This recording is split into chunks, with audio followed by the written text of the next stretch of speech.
आप अभी भी अपनी भविष्यवाणी पर अडिग है या फिर आपको लगता है कि कहीं ना कहीं कुछ बदलाव देखने को मिल सकता है? जब तक रिजल्ट पेटी में बंद है तब तक तो मुझे लगता है कि इंक्लूडिंग दीदी को भी विश्वास नहीं होगा और बीजेपी को भी पूर्ण विश्वास नहीं होगा कि होगा क्या।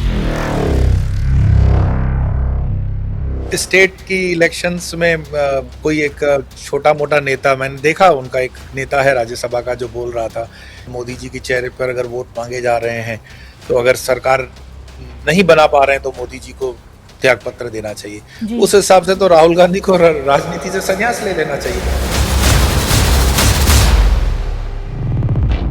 भारतीय राजनीति के अंदर अगर 1, 2, 3 प्रामाणिक नेताओं के नाम लेंगे तो योगी जी का उसमें नाम मोदी जी के बाद आ ही जाता है। बंगाल के रास्ते ही योगी जी दिल्ली तक पहुंचेंगे। 400 पार वाला नारा पिछली बार ही हो गया होता अगर इसी रफ्तार से, इसी परसेंटेज से सारे हिंदू वोटर निकल करके वोट करते थे। नमस्कार, धर्म ज्ञान के दर्शकों का स्वागत है। मैं हूं आपके साथ कविता राणा और मेरे साथ मौजूद है जाने माने स्पिरिचुअल गुरु स्वामी योगेश्वर गिरी महाराज जी। महाराज जी, एक बार फिर धर्म ज्ञान आपका स्वागत करता है। नमस्कार, नमो नारायण। धन्यवाद कविता जी। नमो नारायण स्वामी जी। आज का दिन मेरे लिए खास है क्योंकि रिजल्ट से ठीक पहले मैं आज आपके साथ ये रिकॉर्डिंग कर रही हूँ और आज का जो ये रिकॉर्डेड वीडियो है ये पूरी तरह से वेस्ट बंगाल पर आधारित है क्योंकि 4 मई को रिजल्ट आ जाएगा और मुझे लगता है इस बार रिजल्ट बहुत ऐतिहासिक रहने वाले हैं क्योंकि हमने जो 23 और 29 तारीख की 2 चरण की वोटिंग देखी थी उसमें सोचिए जो बम्पर वोटिंग हुई है, कहा जा रहा है कि बंगाल के पिछले 17 सालों का रिकॉर्ड तोड़ दिया उस बम्पर वोटिंग ने।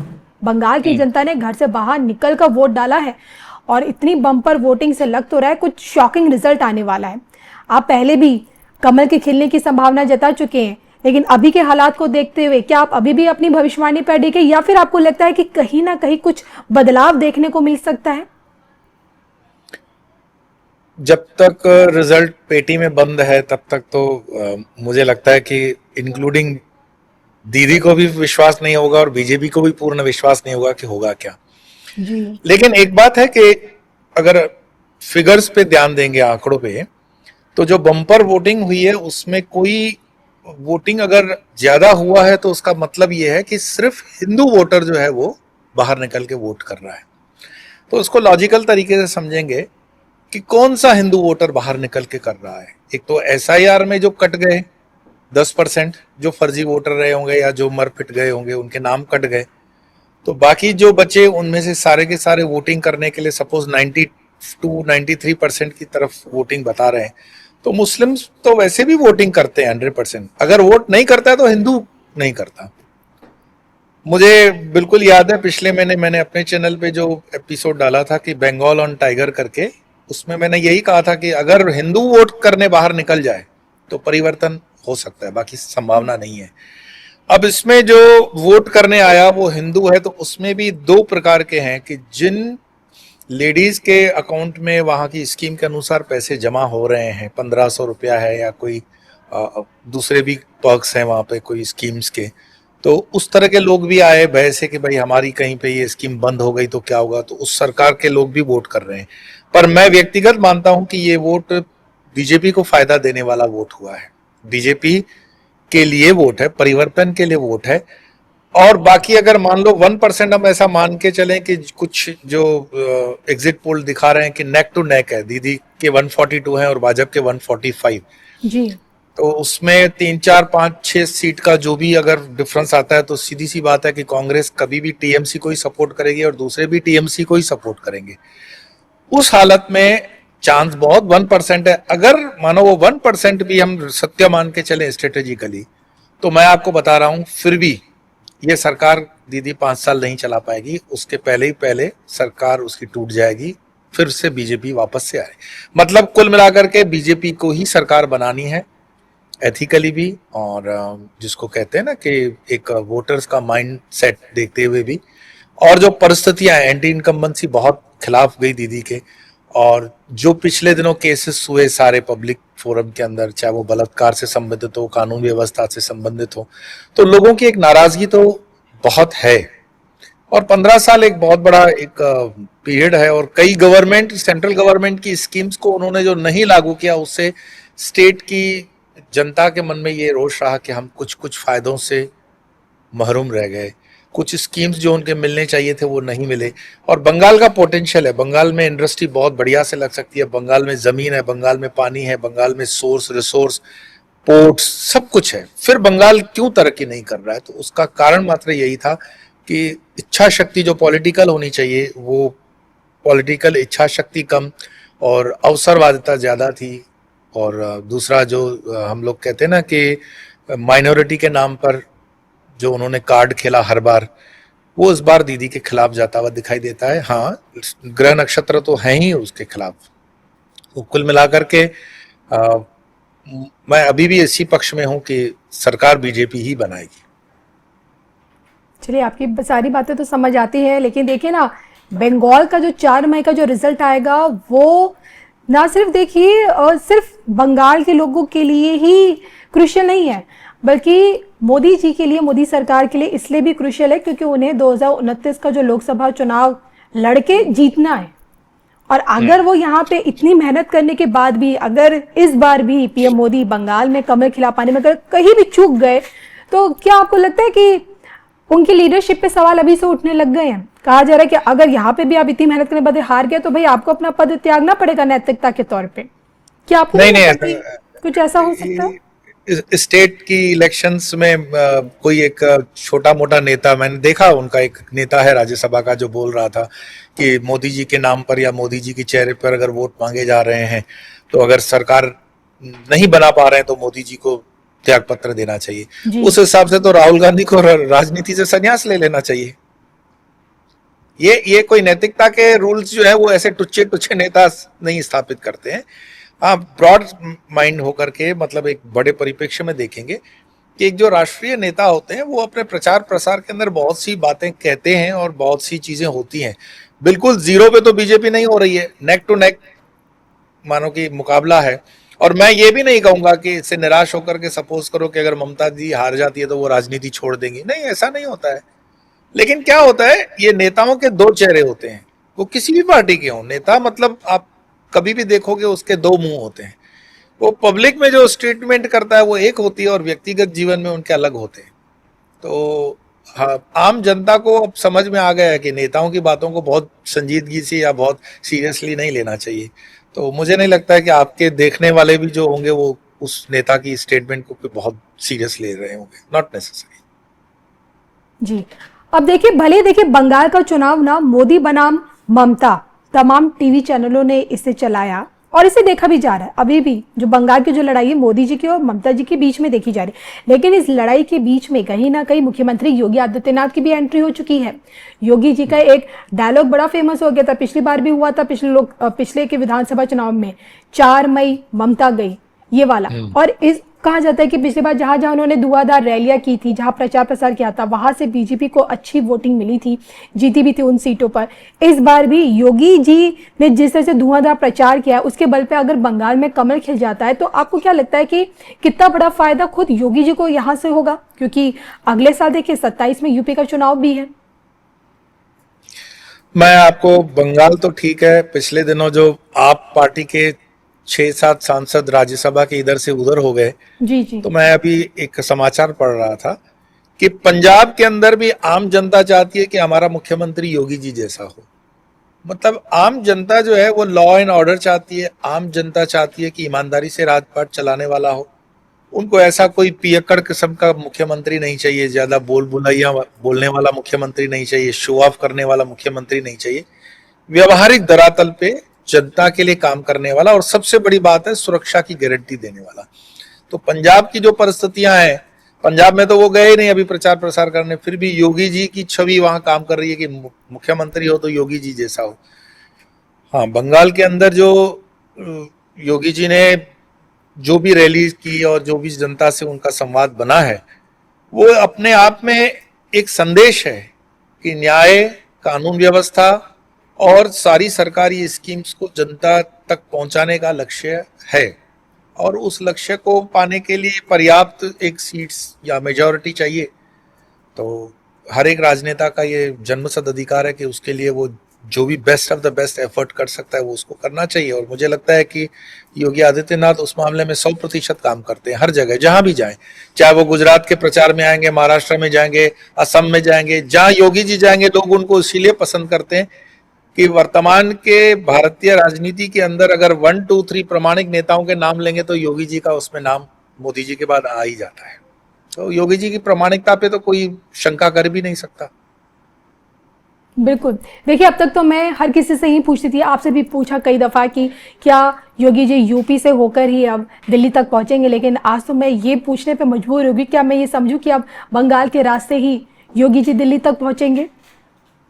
समय नहीं, तो योगी आपने जी भी तो बताया दिल्ली था, 27 दिल्ली 28 वाला कुछ बड़ा। योगी जी पहुंचे हुए हैं, दिल्ली में ही पहुंचे हुए हैं। अगर दिल्ली में नहीं होते तो कभी उनको सभा के लिए मतलब उनका नाम चिन्हित भी नहीं होता। तो ये तो केंद्रीय जो बॉडी बनती है उसमें जो स्टार प्रचारक होते हैं उनका नाम केंद्रीय लेवल पे तभी आता है। और मैं मानता हूं कि अगर निष्पक्ष भाव से भी पूरे जनता से 5 नाम लिए जाएं कि कौन से 5 नाम भारतीय जनता पार्टी के नेतृत्व से जनता स्वीकार करती है, तो मोदी जी का, योगी जी का ऐसे नाम आपको मिलेंगे। उन 5 नामों में योगी जी है ही है, क्योंकि उनकी प्रामाणिकता है और उनके जीवन जीने की जो शैली है वो समर्पण भाव की है, और एक सन्यासी जीवन जिसको राजधर्म के पालन करने का भी तरीका पता है और साथ साथ में सन्यास धर्म का भी पालन ठीक से वो कर रहे हैं। और जितनी प्रामाणिकता से, ईमानदारी से, जिसको कहते हैं ना, निष्ठा पूर्वक अपने संविधान की शपथ लेते हुए उसका निर्वाह हो रहा है। और यहाँ सिर्फ हिंदू की बात नहीं है, मैं तो पूरे देश में प्रचार प्रसार के हिसाब से मैं घूमता रहता हूँ, तो मैंने देखा है कि यूपी के अंदर जो मुस्लिम समुदाय है वो भी योगी जी से इतना प्रभावित है और इतना खुश है कि लॉ एंड ऑर्डर के मामले में तो वो संतुष्ट है कि नहीं, मतलब स्टेट की बहुत अच्छी तरक्की भी हो रही है और वाकई में हो भी रही है। और ऐसा नेता अगर यूपी से केंद्र में पहुंचता है तो पूरे देश की तरक्की होगी। अब तो ये समय और विधाता ही जानता है कि क्या निश्चित वो घड़ी होगी, लेकिन एक न एक जो समय निश्चित है उसमें तो योगी जी आने ही वाले हैं केंद्र में। जी बिल्कुल। देखिए, मैं आपसे एक सवाल ये भी है, देखिए पीएम मोदी के 14 से लेकर अब तक के कार्यकाल में हमने चीज़ें देखी हैं और हर कोई आज पीएम मोदी के काम की सराहना करता है, नए नए रिकॉर्ड्स उन्होंने बनाए हैं। लेकिन पीएम मोदी से जुड़ी एक चीज़ ऐसी है जो उन्हें, लोगों को उनके दिल से जोड़ती है, और वो है उनकी धार्मिक प्रवृत्ति। आप भी भगवाधारी हैं, आपसे समझना चाहती हूँ कि अक्सर देखा गया है कि मतगणना के ठीक बाद, मतगणना के बीच में या चुनाव के बीच में या रिजल्ट आने से ठीक पहले हमें पीएम मोदी कहीं ना कहीं या तो केदारनाथ की गुफा में ध्यान लगाते हुए नजर आते हैं, या हमें अयोध्या में रामलला के दर्शन करते हुए नजर आते हैं। अभी हाल ही में जैसे ही दूसरे चरण की वोटिंग हो रही थी बंगाल में, तो उसी दिन 29 तारीख को हमें बाबा विश्वनाथ धाम में एक षोडेश्वरी, एक नई पूजा करते हुए नजर आए थे। एक लंबी पूजा होती है जिसमें कहा था कि 16 विधि होती है उस पूजा में। तो मैं आपसे जानना चाहती हूँ कि इसके पीछे का कारण क्या है? ये कंपैरिजन और कंपटीशन का विषय नहीं है, ये हमारी जो व्यक्तिगत आस्थाएं होती हैं वो भी उसमें बहुत काम करती हैं। हाँ, ये बात सच है कि मोदी जी के, क्योंकि वो प्रधानमंत्री के पद पे हैं तो वो हम देखते हैं कि यहाँ गए वहां गए। योगी जी का तो जीवन ही 24 घंटों 365 दिन वही भगवा के अंदर है, तो पूरा धर्ममय ही है। वो धर्म से बाहर निकले तभी तो कोई दूसरा कार्य करे। तो 24 घंटे उनके तन पर जो है वो भगवा है, और जिसने तन पर भगवा धारण कर रखा हुआ हो उसका प्रत्येक पल जो है वो परमात्मा के ही साधना में होता है। प्रत्येक कर्म भी परमात्मा के ही कार्य में हम जोड़ते हैं।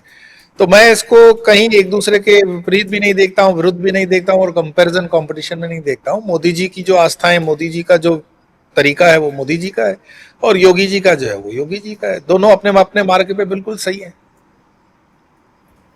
जी, वैसे तो मैं आपसे यही जानना चाह रही थी कि मोदी जी का बार बार मंदिर जाना और इस तरह से चुनाव बीच में मतगणना से ठीक पहले, क्या उन्हें कहीं ना कहीं चुनाव जीतने की यहीं से कहीं ऊर्जा मिलती है उन्हें?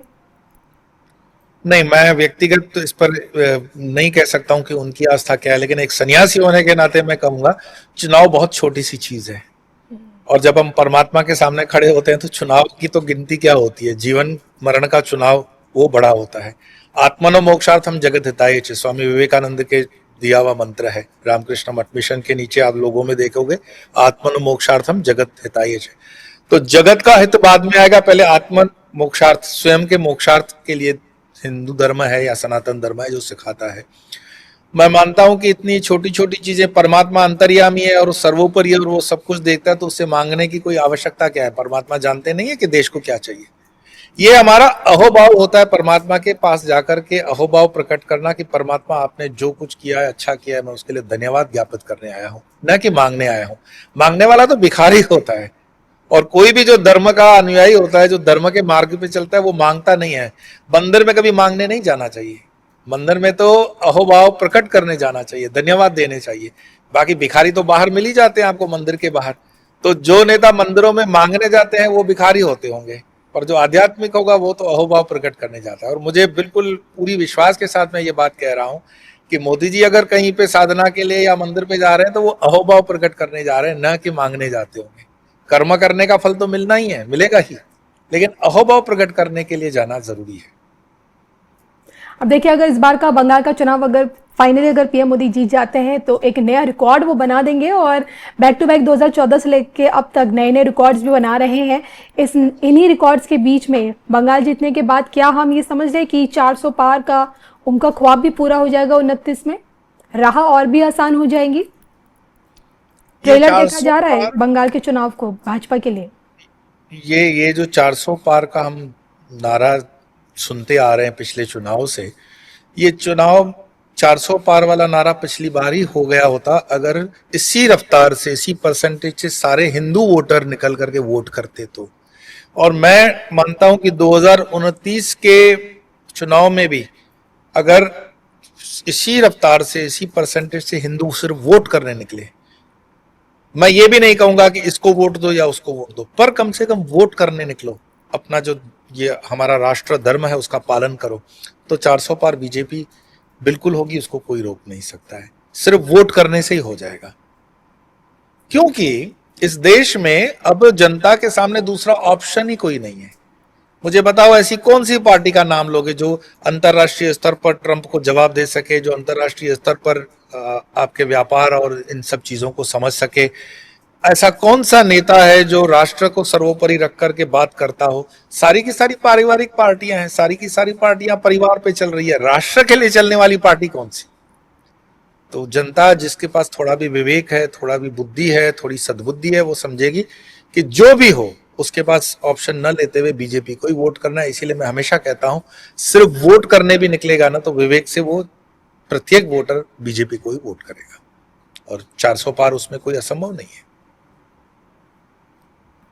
चलिए, तो आज तो आपसे जान लिया है फाइनली 4 मई के रिजल्ट का अब हम सभी को इंतजार है, लेकिन 4 मई की तस्वीर भी आपने दिखाने की कोशिश की है जिसमें आपने बीजेपी की जीत की भविष्यवाणी की है, और उम्मीद है कि 4 मई को आपसे एक बार फिर ऑनलाइन में आपसे जुड़ सकूं। और अपना कीमती समय देने के लिए आपका बहुत बहुत धन्यवाद स्वामी जी। इजाजत दीजिए, नमस्कार।